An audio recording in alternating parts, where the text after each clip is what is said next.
BNP ক্ষমতা আসলে কি ঘটবে, দেশে কতটা ডিজাস্টার ঘটবে। এক এক সময় বিএনপির এক এক নেতা ফাঁস করে দিচ্ছেন, কখনো মির্জা ফখরুল, কখনো লুৎফুজ্জামান বাবর। এক জায়গায় বলে জয়, আবার 2 মাইল দূরে গিয়ে বলে বাংলা। উনি ক্যান্টনমেন্টে বসে বসে ষড়যন্ত্র করছে কাকে নির্বাচনে জিতাবেন আর কাকে নির্বাচনে উনি হারাবেন। দল ক্ষমতায় যাবে এবং দল ক্ষমতায় গেলে আমরা ক্ষমতার অংশ হিসেবে আমরা রাজনীতি করছি, তাহলে আপনারা ভুল পথে আছেন। আপনারা জান্নাতের টিকিট কেমনে বিক্রি করেন? এটা তো শিরক করা। এটা কেমনে বলেন যে আমরা এখন রাজাকারকে মাইনে নিয়ে রাজনীতি করতে চাই, এই জন্য যে এই রাজাকারের চাইতে ওই যে মুক্তিযুদ্ধের যারা ফেনা তুলছে শেখ হাসিনা, ওরা খারাপ, ওরা 71-এর চেতনা বিক্রি করতেছে, অন্যায় করতেছে, এই জন্য মনে করতেছি রাজাকার ভালো। কদিন আগেই এই তো 17 তারিখে জুলাই সনদ স্বাক্ষরিত হলো, যে সনদটা এখন পর্যন্ত অসমাপ্ত, সেখানে সব দল স্বাক্ষর করেনি। আসসালামু আলাইকুম রহমতুল্লাহ। প্রিয় দর্শক, নতুন একটা নিউজে আপনাদের স্বাগতম। বাংলাদেশের বর্তমান প্রেক্ষাপট, রাজনৈতিক পরিবেশ পরিস্থিতি নিয়ে আজকের এই ভিডিওটা অনেক গুরুত্বপূর্ণ। প্রিয় দর্শক, ভিডিওর শুরুতেই আপনারা শিরোনামগুলো দেখে বুঝতে পেরেছেন যে আজকের ভিডিওটা কত গুরুত্বপূর্ণ এবং আকর্ষণীয় হতে পারে। তাই কথা না বাড়িয়ে চলুন ভিডিওটা না টেনে সম্পূর্ণ শুরু থেকে শেষ পর্যন্ত দেখে আসি। বিএনপি ক্ষমতা আসলে কি ঘটবে, দেশে কতটা ডিজাস্টার ঘটবে। এক এক সময় বিএনপির এক এক নেতা ফাঁস করে দিচ্ছেন, কখনো মির্জা ফখরুল, কখনো লুৎফুজ্জামান বাবর। এর আগে আপনারা দেখেছেন লুৎফুজ্জামান বাবর স্পষ্ট করেই ক্যামেরার সামনে বলেছিলেন যে বাবারা, তোমরা রিটেন পাস করো, ফিটনেস ঠিক থাকতে হবে, ভাইবা আমি দেখব। মানে বিএনপি ক্ষমতা আসলে চাকরি হবে দলীয়করণের ভিত্তিতে, তাও ওই রিটেন, প্রিলি, এগুলো দুর্নীতি করতে, কিন্তু সাংবাদিকদের ভয় করতে পারবে না। এটা লুৎফুজ্জামান বাবর স্পষ্ট স্বীকার করেছেন যে সাংবাদিকরা যেহেতু এখন অনেক শক্তিশালী, সংবাদ মাধ্যম অনেক শক্তিশালী, তা আমরা তো তাদেরকে ফাঁকি দিয়ে তোমাদেরকে প্রিলি রিটেন পাস করাতে পারবো না। প্রিলি রিটেন পাস করো, ভাইবা তো আর কেউ দেখবে না, ওইটা সিস্টেমে আমি পাস করিয়ে দেবো। এর মানে দেশে মেধার ভিত্তিতে, যোগ্যতার ভিত্তিতে কোনো চাকরি হবে না বিএনপি আসলে। ওই ঢাকা বিশ্ববিদ্যালয় থেকে এখন বিসিএস ক্যাডার বিজেএস হয়, তখন দেখবেন সরকারের আইজুল হক কলেজ থেকে বিসিএস ক্যাডার হয়েছে, আর বিজেএস হয়েছে কোনো প্রাইভেট বিশ্ববিদ্যালয়ের আইনের শিক্ষার্থীরা বিএনপির মালিকানাধীন। এই ভয়ানক চিত্রে আভাস বিএনপি ক্ষমতা আসলে, এটা স্বীকার করছেন তারা, সে ইমামের মতো যে ভাইবা আমি দেখব।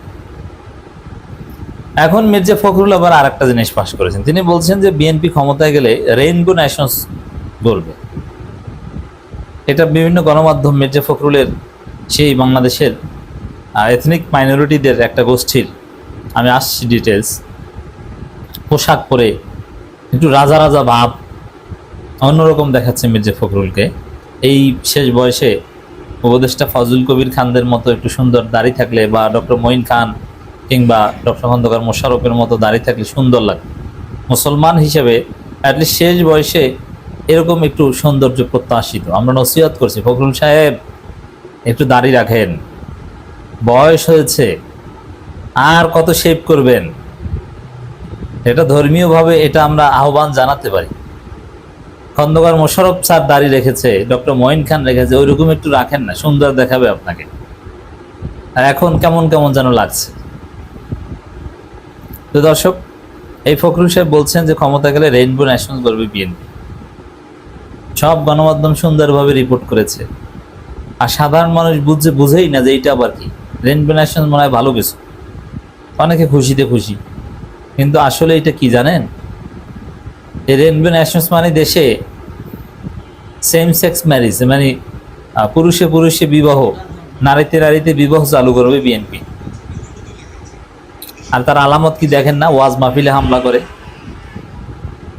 ইসকন নিষেধের বিরোধিতা করে। ইসকন নেতা চিন্ময়ের বিরুদ্ধে বিএনপির যে নেতা মামলা করেছিল, তাকে বিএনপি বহিষ্কার করেছে। বিএনপি যে হিন্দুত্ববাদী বুঝতে অসুবিধা আছে, নতুনভাবে হয়েছে হিন্দুত্ববাদী।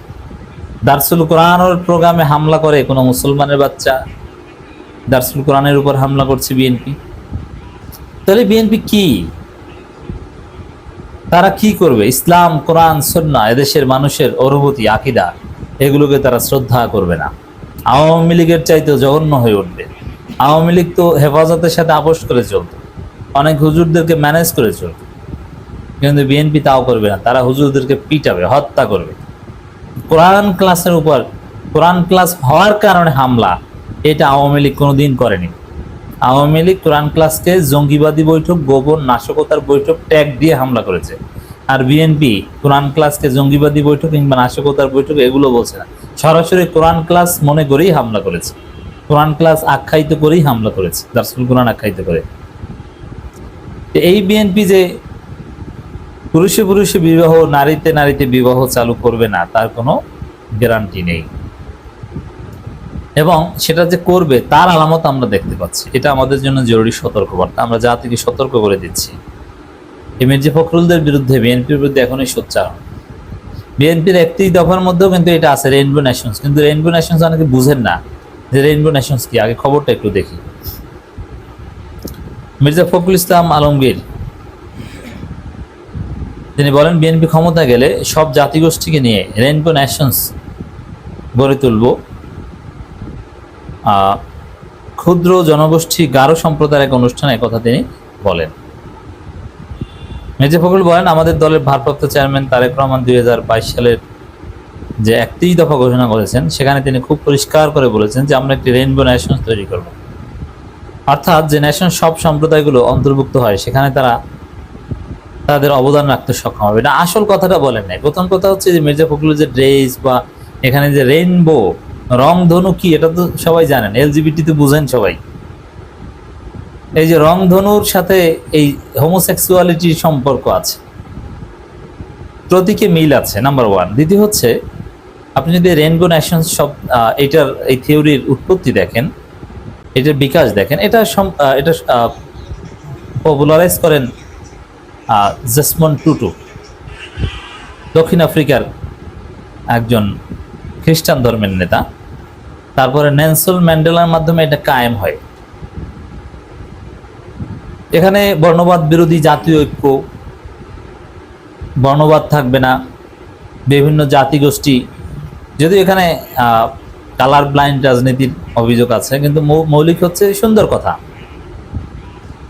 যে বর্ণবাদ থাকবে না, সব জাতিগোষ্ঠী মিলে একটা রংধনু জাতি। রংধনু বলতে হবে কেন ভাই? আমরা তো বলি মুসলিম উম্মাহ কনসেপ্ট, এবং সেখানে সব ধর্মের অধিকার থাকবে। ইসলাম হচ্ছে প্রকৃত সেকুলার ধর্ম, ইনক্লুসিভ ধর্ম। সেকুলারিজম এই পশ্চিমা সেকুলারিজম না। এখানে আমি সেকুলার বলছি peaceful coexistence of all religions ensuring their rights. সব ধর্মের শান্তিপূর্ণ সহ অবস্থান থাকবে এবং প্রত্যেকের অধিকার পাবে। এটা হচ্ছে ইসলাম। আমরা কোনো রংধনু জাতি, রংধনু না, শুধু আমরা ইসলামী মূল্যবোধে বিশ্বাসী। এখন এই রংধনু জাতির সাথে এলজিবিটি কিংবা এই হোমোসেক্সুয়ালিটি, সেম সেক্স ম্যারেজের সম্পর্ক কি? হ্যাঁ আছে, দলিল নেন। দর্শক, এই রেইনবো নেশনস এটা কায়েম হয়েছিল বা এটার উৎপত্তি হচ্ছে দক্ষিণ আফ্রিকায়। আফ্রিকান দেশগুলোর মধ্যে সর্বপ্রথম দক্ষিণ আফ্রিকা 2006 সালে সমলিঙ্গ বিবাহ আইন কর্তৃক স্বীকৃত হয়েছিল। বোঝা যায় যে রেইনবো নেশনসের সাথে সমলিঙ্গ বিবাহ ওতপ্রোতভাবে জড়িত। কারণ দক্ষিণ আফ্রিকা যখনই বলল রেইনবো নেশনস কায়েম, তখনই তারা সমলিঙ্গ বিবাহকে আইনি বৈধতা দিয়ে দিল। এখন উপরে রেইনবো নেশনসের থিওরিস্ট, প্রোপোনেন্টস, আবার যারা এই এলজিবিটি আন্দোলন করে, তারা বলবে না যে না এটার সাথে এটা সম্পর্ক আছে। এটি হচ্ছে তাকিয়া নীতি কৌশল। যারা কাদিয়ানি, আরো বিভিন্ন গোষ্ঠী আছে, শিয়া, এরা সরাসরি বলবে না যে আমাদের আকীদা এই, কিন্তু ঘুরিয়ে ফিরে ভিতরে ওইটা কায়েম করে দেওয়ার চেষ্টা করবে। যারা ইসলাম বুঝেন তারা এটা জানেন, তাকিয়া নীতি বলে। ওরকম রেইনবো নেশনসের মধ্যে হোমোসেক্সুয়ালিটি আছে, এলজিবিটি আছে। রেইনবো নেশনস কায়েম হলে পরের বছরই দেখবেন যে বাংলাদেশে সেম সেক্স ম্যারেজ চালু হয়ে গেছে। মির্জা ফখরুলরা এইটা কায়েম করতে চান। অতএব দর্শক, আপনি অবাক হচ্ছেন না যে বিএনপি কি করছে? যারা কোরআনের প্রোগ্রামে হামলা করতে পারে, যারা ওয়াজ মাহফিলে হামলা করতে পারে, যারা প্রকাশ্যে ঘোষণা দেয় যারা রেইনবো নেশনস করবে, তারা ক্ষমতা আসলে বাংলাদেশে সমলিঙ্গী বিবাহ চালু করে দিবে। অতএব এখনই সতর্ক থাকেন। কদিন আগেই, এই তো 17 তারিখে জুলাই সনদ স্বাক্ষরিত হলো, যে সনদটা এখন পর্যন্ত অসমাপ্ত। সেখানে সব দল স্বাক্ষর করেনি। অসমাপ্ত এই কারণেই বলছি যে সেখানে এখন পর্যন্ত সরকারের সব থেকে প্রিয়ভাজনরা অর্থাৎ এনসিপি স্বাক্ষর করেনি। যে সনদ এখন পর্যন্ত অসমাপ্ত, যে সনদ এখন পর্যন্ত পরিপূর্ণতা পায়নি এবং যে সনদ এখন পর্যন্ত বাস্তবায়ন হয়নি, বাস্তবায়ন হওয়ার আগে পর্যন্ত যার বৈধতা নিয়ে প্রশ্ন আছে, যেটা এখন পর্যন্ত আইনে রূপান্তরিত হয়নি, যেটা সংসদে পাশ হয়নি, সংসদে পাশ হওয়ার মধ্য দিয়ে সেটা এক ধরনের সাংবিধানিক স্বীকৃতি পায়নি, সেটার আগেই এই আগামী জানুয়ারির 1 তারিখে শিশু কিশোরদের হাতে যে পাঠ্যপুস্তক যাবে, সেই পাঠ্যপুস্তকে সরকার অক্টোবর মাসের শেষে এসে সেই নতুন পাঠ্যপুস্তকে জুলাই সনদের প্রসঙ্গ ঢোকানোর চেষ্টা করেছিল। এবং আমার দেশ পত্রিকা বলছে যে আমলাদের ষড়যন্ত্রের কারণে, আমলাদের আপত্তির কারণে এটা ঢোকাতে সমর্থ হয়নি সরকার, অর্থাৎ আমলারা এটা ঢোকাতে দেয়নি। আমলারা যদি এটা ঢোকাতে না দিয়ে থাকে তাহলে আমার মনে হয় যে বাংলাদেশের ইতিহাসে আমলারা প্রথমবারের মতো দেশের জন্য কিংবা দেশের ভালো হবে এই ব্যাপারে একটা ভালো সিদ্ধান্ত নিল। কেন এই কথা বলছি? এই কথা বলছি এই কারণেই, সেটার ব্যাখ্যা আমরা ভিডিওতে করব। কেন সরকার জুলাই সনদের ব্যাপারটা আইনি বৈধতা পাওয়ার আগে সেটা পাঠ্যপুস্তকে ঢোকাতে চাইছে, সেটাও না হয় মেনে নেওয়া গেল যে পাঠ্যপুস্তকে তারা এখনই ঢোকাতে চাইছে, কিন্তু সময়টা যখন অক্টোবরের শেষ, জানুয়ারির 1 তারিখে পুস্তকগুলো যখন শিশুদের হাতে তুলে দিতে হবে, যখন এখন অলরেডি বই ছাপানো শেষ হয়ে যাওয়ার কথা এবং বই ছাপানো শেষ না হলেও ছাপানোর কাজ শেষের পথে, বাইন্ডিং শুরু হওয়ার কথা অন্তত, তখন সরকার প্রিন্টিংয়ে নতুন ভার্সন যাবে এই কথাটা চিন্তা করার মগজ কিভাবে রাখে সেটা একটু পর্যালোচনা করার চেষ্টা করব এই ভিডিওতে। পাঠ্যপুস্তকে জুলাই সনদের অন্তর্ভুক্তির কথা। তার আগে বলে নিই, সরকার কি ভুলে গেছে যে সরকার এবছরে শিশু কিশোরদের হাতে বই পৌঁছে দিতে পেরেছে শতভাগ এপ্রিল মাসে এসে? সরকার কি ভুলে গেছে যে 4 মাস, মানে এপ্রিল মাসকে আমি পুরো যদি বাদও দিই তাহলেও মার্চ পর্যন্ত 3 মাস শিশু কিশোররা পুস্তকবিহীন, বইবিহীন বিদ্যালয়ে গিয়েছে? সরকার কি ভুলে গেছে?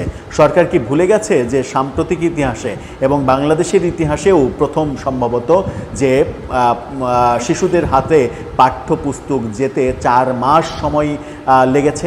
শেখ হাসিনার আমলে শিক্ষাক্ষেত্রে অনেক সমালোচনা রয়েছে। শেখ হাসিনার আমলে শেখ হাসিনার সরকার শিক্ষা ব্যবস্থাটাকে এক ধরনের ধ্বংস করে ফেলেছিল, মানে বিভিন্নভাবে পাশের হার বাড়িয়ে দেখানোর প্রবণতা নিয়ে সমালোচনা রয়েছে এবং শিক্ষাক্ষেত্রে সাম্প্রদায়িকতা ঢোকানোর সবথেকে বেশি সমালোচনা রয়েছে আওয়ামী লীগ সরকারের আমলে। কিন্তু একটা সফলতা আওয়ামী লীগ সরকারের ছিল, যেটা স্বীকার করতে হবে, সেটা হচ্ছে যে শিশুদের হাতে জানুয়ারির 1 তারিখে উৎসব করে বই পৌঁছে দেয়া হতো। এই জায়গায় আওয়ামী লীগ শতভাগ সফল ছিল। আগের বছরেই যে কাজটা হয়েছে, অর্থাৎ 2024-এর জানুয়ারির 1 তারিখেও যে শিশুরা বই পেয়েছে, 2025-এর জানুয়ারির 1 তারিখে এসে সেই দৃশ্য, সেই উৎসব হয়নি। সেই উৎসব হয়নি কিন্তু মানে কোনো গোলযোগ কিংবা কোনো দুর্ঘটনার কারণে নয়, শুধুমাত্র এই সরকারের এই শিক্ষা মন্ত্রণালয় এবং বৈষম্য বিরোধী আন্দোলনের সঙ্গে যুক্ত অনেকের এই পাঠ্যপুস্তক বোর্ডে দুর্নীতি, কমিশন বাণিজ্য এবং নানা হঠকারী সিদ্ধান্তের কারণে। সেই রকম ব্যাপার আবারও কি সরকার করতে চায়? আবারও কি সরকার এপ্রিলে মানে শিক্ষার্থীদের হাতে বই দিতে চায়? যদি বই এপ্রিলে না দিতে চায় তাহলে অক্টোবরের শেষের দিকে, যখন বইয়ের প্রিন্ট শেষ হয়ে যাওয়ার কথা, যখন বাইন্ডিং পর্যায়ে থাকার কথা বই, এবং নভেম্বরের শেষ মানে ডিসেম্বরের প্রায় 3rd উইকে সমস্ত বই প্যাকেট হয়ে সারা দেশে বিদ্যালয়ে চলে যাওয়ার কথা, সেই মুহূর্তে এসে সরকার যদি সিদ্ধান্ত নেয় যে নতুন বিষয় পাঠ্যপুস্তকে অন্তর্ভুক্ত করে নতুন করে প্রিন্ট করব, তাহলে ব্যাপারটা বুঝতে হবে যে সর্ষের মধ্যেই বড় ধরনের ভূত লুকিয়ে আছে। আবারও সরকারকে ব্যর্থ করার একটা মিশন সরকারের অভ্যন্তরে বসে থেকেই কেউ কেউ করছে। জুলাই সনদের বৈধতা এখন পর্যন্ত তৈরি হয়নি, আইনি ভিত্তি তৈরি হয়নি, সেই প্রসঙ্গ না হয় বাদই দিলাম। সেই প্রসঙ্গে আলোচনা করলে তো একটা বড় আলাপ, যে জুলাই সনদের বৈধতা তৈরি হয়নি, কেবল স্বাক্ষর হয়েছে, সেটা আইনে রূপান্তরিত করতে হবে আপনাকে। আইনে রূপান্তরিত করার আগে এটা হয়ে গেল, এটা বাস্তবায়িত হলো, এই ভিত্তিতে আপনি সেটা পাঠ্যপুস্তকে অন্তর্ভুক্ত কোনোভাবেই আইন অনুযায়ী করতে পারেন না। পাঠ্যপুস্তকে আপনি যতক্ষণ পর্যন্ত এটা বৈধ না, অর্থাৎ যতক্ষণ পর্যন্ত এটা আইন না, ততক্ষণ পর্যন্ত একটা ব্যাপারটা অবৈধই থেকে যাবে। আর সাংবিধানিকভাবে যখন এর বৈধতা তৈরি হবে তখনই আপনি পাঠ্যপুস্তকে এটা আনতে পারেন। সেটা সংক্ষিপ্ত হতে পারে, ডিটেল হতে পারে, যেভাবে ইচ্ছা সেভাবে আনতে পারেন। হয়তো একটা পাঠ্যপুস্তকের বইয়ের সংখ্যা মানে পাতার সংখ্যা 100, সেখানে আপনি 150 পেজ করে ফেললেন সেই বইকে, 50 পেজের জুলাই সনদ অন্তর্ভুক্ত করে ফেললেন, সমস্যা নেই, সেটাও করতে পারেন। কিন্তু সেটার আইনি ভিত্তি তো আপনাকে আগে দিতে হবে। তার আগে এটা বাস্তবায়নের প্রক্রিয়ায় গিয়েছিল কে সরকারের পক্ষ থেকে, সেটা একটা বড় প্রশ্ন। আমার দেশের শিরোনামটা আপনারা দেখুন, আমার দেশ কি চমৎকারভাবে শিরোনাম করেছে। তারা বলছে আমলাদের বিরোধিতায় এবার পাঠ্য বইয়ে যুক্ত হচ্ছে না জুলাই সনদ। অর্থাৎ আমলাদের বিরোধিতা করাটাকে আমার দেশ একটা দোষ হিসেবে দেখছে। কিন্তু মানে ভবিষ্যতের কথা যদি ভাবা হয়, আমার মনে হয় যে এই আমলারাই, যাদেরকে দোষারোপ করা হচ্ছে, তারাই সরকারকে এক ধরনের বড় বিপদ থেকে রক্ষা করলো। কারণ এটা নিয়ে একটা বড় আইনি জটিলতা তৈরি হতো, যে আইনে রূপান্তরিত হওয়ার আগেই সেটা পাঠ্যপুস্তকে দিয়ে দেয়া হলো। যেখানে কিনা আমরা দেখেছি যে জুলাই সনদ যেদিন স্বাক্ষর হলো, সেই দিনও জুলাই সনদের ধারা পরিবর্তন করতে হয়েছে সরকারকে, এবং পরিবর্তিত যে ধারা, সেই ধারা প্রিন্ট না করে আগের যে ধারা ছিল সেই ধারা লিখিতভাবে নিয়ে দলগুলোর কাছ থেকে স্বাক্ষর নিয়েছে। অর্থাৎ পরিবর্তিত ধারা তারা প্রিন্টই করতে পারেনি, প্রিন্টের সময় পায়নি। শেষ মুহূর্তে এরকম একটা নাটক যখন আমরা দেখেছি, তখন সরকার কিভাবে বলতে পারে এটা আইনে রূপান্তরিত হওয়ার আগে পর্যন্ত এটাকে কংক্রিট আইন কিভাবে বলতে পারে, সেটা একটা বড় প্রশ্ন। আমার দেশ ডিটেল নিউজ যেটা বলছে সেটা হচ্ছে যে বহুল আলোচিত জুলাই সনদ 2026 সালের পাঠ্য বইয়ে যুক্ত হচ্ছে না। আগামী বছরের জন্য ছাপা 6ষ্ঠ থেকে 9ম শ্রেণীর বইয়ে জুলাই সনদ যুক্ত করার বিষয়ে প্রাথমিক পরিকল্পনা থাকলেও আমলাদের বিরোধিতায় সেটি আর হচ্ছে না। সময় স্বল্পতার কথা বলে বাদ দেওয়া হচ্ছে বলে জানিয়েছেন সংশ্লিষ্টরা। আমলারা বিরোধিতা করেছে যুক্তিসঙ্গত কারণে, সেটাকে দোষ হিসেবে দেখছে দৈনিক আমার দেশ। বলা হচ্ছে 2027 সালের পাঠ্য বইয়ে সনদের পূর্ণাঙ্গ বা সংক্ষেপিত অংশ যুক্ত করার সিদ্ধান্ত নেওয়া হয়েছে। আর আগামী বছরের বইয়ে জুলাই অভ্যুত্থান সংক্রান্ত অধ্যায়ে জাতীয় সনদ নিয়ে একটি প্যারাগ্রাফ যুক্ত করা যায় কিনা তা নিয়েও চিন্তাভাবনা চলছে। কি মারাত্মক একটা ব্যাপার! চিন্তা করেন যে অক্টোবরের 25 তারিখে এসে এই খবর দিচ্ছে যে সরকার এই নতুন করে একটা প্যারাগ্রাফ অন্তত যুক্ত করতে পারে কিনা সেই চিন্তা করছে। অথচ যেটা বললাম, যে টেকনিক্যাল যে ব্যাপারটা ব্যাখ্যা করলাম, অক্টোবরের শেষ নাগাদ পাঠ্যপুস্তক পুরো ছাপা হয়ে যাওয়ার কথা। যদি ছাপা হয়ে না যায় তাহলে পাঠ্যপুস্তক এবারও জানুয়ারির 1 তারিখে মানে ছাত্রছাত্রীদের হাতে যাবে না। আবারও কি একই কর্মকাণ্ডে যাচ্ছে সরকার? সেই প্রশ্নটা ওই কারণেই করলাম। সভাসূত্র জানাচ্ছে প্রাথমিকভাবে 2026 সালের পাঠ্য বইয়েই সংক্ষিপ্ত আকারে জুলাই সনদ উল্লেখ করার কথা ছিল। তবে জুলাই সনদ এখনও বাস্তবায়ন না হওয়ায় এবং তথ্য সংক্ষেপে উপস্থাপনের ঝুঁকির কারণে পরিকল্পনাটা স্থগিত রাখার পরামর্শ দেওয়া হয়েছে। অর্থাৎ আমলারা এই পরামর্শ দিয়েছে।